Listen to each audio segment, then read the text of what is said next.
నిర్లక్ష్యం కార్యక్రమానికి పునః స్వాగతం. చాలా కాలం విరామం తర్వాత ప్రజా సమస్యలపై మళ్ళీ మా పోరాటం ప్రారంభించామని తెలియజేయడానికి సంతోషిస్తున్నాం. ఇక ఈరోజు అంశం ట్రాఫిక్. రాజమహేంద్రవరంలో ట్రాఫిక్ మించిన భూతం ఇంకోటి లేదంటే అతిశయోక్తి కాదు. ఇక విషయానికి వస్తే స్థానిక జాగృతి బ్లడ్ బ్యాంక్ జంక్షన్ నుండి రౌండ్ పార్క్ కి వెళ్లే దారిలో కర్రీ పాయింట్స్ ఉంటాయి. ఇవి కర్రీ పాయింట్స్ కంటే కంప్లీట్ ట్రాఫిక్ జామర్స్ అనడం బెటర్. ఇక్కడ ఏమిటంటే ఏం జరుగుతుందో తెలియదు కానీ ఇక్కడ రోడ్డు మీదే మీరు చూస్తున్నారుగా, కనీసం ఒక అంబులెన్స్ వచ్చినా సరే వెళ్లే పరిస్థితి లేదు. ఎందుకలా మీరు లోపలికి పెట్టుకోవచ్చు కదా అని అడిగితే ఈ కర్రీ పాయింట్స్ మాకు వాళ్ళు తెలుసు వీళ్ళ తెలుసు మేము చూసుకుంటాం అని చెప్పడం కొసమెరుపు. అయితే ఇదంతా కూడా హాస్పిటల్ జోన్. ఇక్కడెక్కడా కూడా ట్రాఫిక్ జామ్ అనేది అవ్వకూడదు. ఎందుకంటే మానవత్వం ఉన్న ప్రతి ఒక్కళ్ళకి ఇది తెలుసు.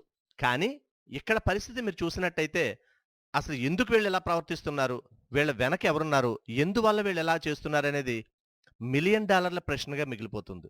ఎవరు ఎలా పోతే మాకేంటి, మా వ్యాపారం మాత్రమే మాకు ముఖ్యం అంటున్న ఈ వ్యాపారస్తులపై అధికారులు చర్యలు తీసుకుంటారా లేదా ప్రజలు పోతే మాకేంటి అని వదిలేస్తారా అనేది వేచి చూద్దాం. అయితే ఇక్కడ ఇంకొక విషయం కూడా చెప్పుకుని రావాలి.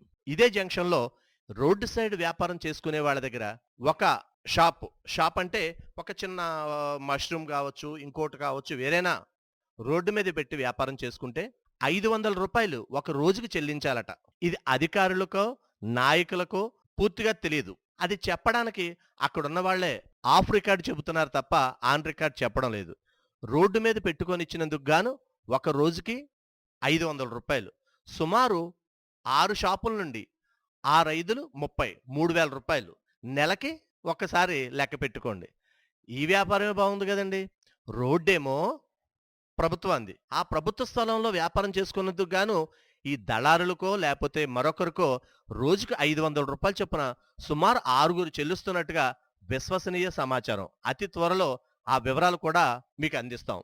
ఈ లోపుగా ఒకవేళ అధికారులు ఇక్కడ రోడ్డు ప్రక్కనున్న ఈ చిన్న చిన్న షాపులు తొలగించడానికి ట్రై చేస్తే ఆ నాయకులు బయటకు వస్తారు. ఇది కూడా అధికారులు ట్రై చేయవచ్చు. రోడ్డు మీద స్థలానికే $500 రెంట్ తీసుకునే పరిస్థితి ఇక్కడ రాజమహేంద్రవరంలో ఉందంటే ముక్కును వేలేసుకోక తప్పదు. ఇది మన దౌర్భాగ్యం అంటున్న ప్రజలు. ఇలాంటి చాలా ఉన్నాయి, ఇంకా దాచాం కుప్పలుగా.